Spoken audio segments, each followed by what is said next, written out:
Magandang umaga at magandang buhay po sa inyong lahat. Mahal ko mga kababayan, ako po si Zaraya Luhan F. De Mago, humaharap sa inyong lahat at tumatakbo sa pagkapangulo ng Republika ng Pilipinas. Hinihiling ko po ang inyong suporta at boto para sa darating na halalan sa ika-9 na Mayo taong kasalukuyan. Mga kababayan, ako po ay nagpasya na tumakbo sa pagkapangulo ng ating bansa upang makapaglingkod sa ating mamamayan. Kasama ko ang Diyos sa aking tapat na paglilingkod. Pangakong magkakaroon ng isang malinis at maayos na pamamahala sa ating bansa. Una sa mga bagay na aking pagtutuunan ng pansin ay ang sektor ng edukasyon. Kailangan ng bawat mamamayang Pilipino ang makapag-aral. Bawat Pilipino ay may karapatan na matuto at magkaroon ng sapat na kaalaman. Maglalaan tayo ng malaking pondo para sa edukasyon at makapag-aral ng libre ang kabataang Pilipino. Kasunod ay palalakasin natin ang sektor ng pangkalusugan. Dahil sa ating nararanasan na pandemya, kailangan panatilihin ang palagiang paghahanda. Magpapatayo tayo ng karagdagang hospital sa bawat rehiyon at probinsya ng ating bansa.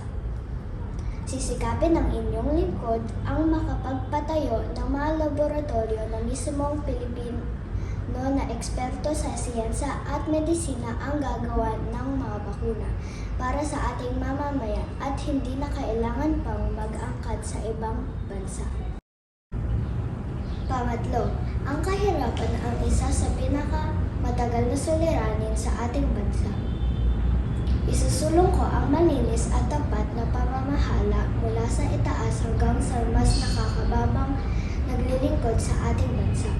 Palalakasin ko ang agrikultura at ang sektor ng pangingisda sa pamamagitan ng pagbibigay ng makabagong kagamitan na makakatulong sa ating magsasaka at mga mangingisda upang tumaas ang produksyon ng pagkain. Panghuli ay ang kalamidad.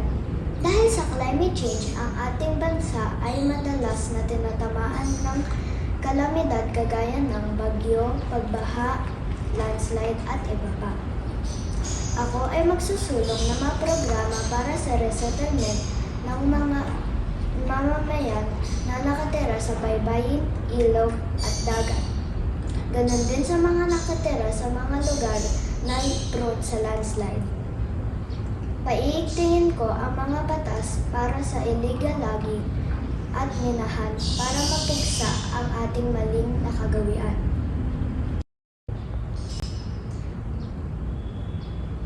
Lahat ng ito ay ating maisasakatuparan sa pamamagitan ng inyong kooperasyon at pagpili sa akin sa darating na halalan. Maraming salamat at pagpalain po tayong lahat ng ating may kapal. Tayo po ay manalangin. Panginoong Diyos, kami po ay dumudulong at nananalangin para sa isang maayos at mapayapang halalan para sa darating na ika-9 na Mayo. Tulungan niyo po kami pumili ng aming lider na magiging tapat sa kanilang panunungkulan at may takot sa Diyos. Bigyan niyo po kami ng sapat na katalinuhan para sa pagpili ng aming iboboto. Naway pagkatapos ng halalan, magkaisa ang bawat Pilipino at suportahan kung sino man ang mahalal na Pangulo sa aming bansa. Pagpalain niyo po ang bansang Pilipinas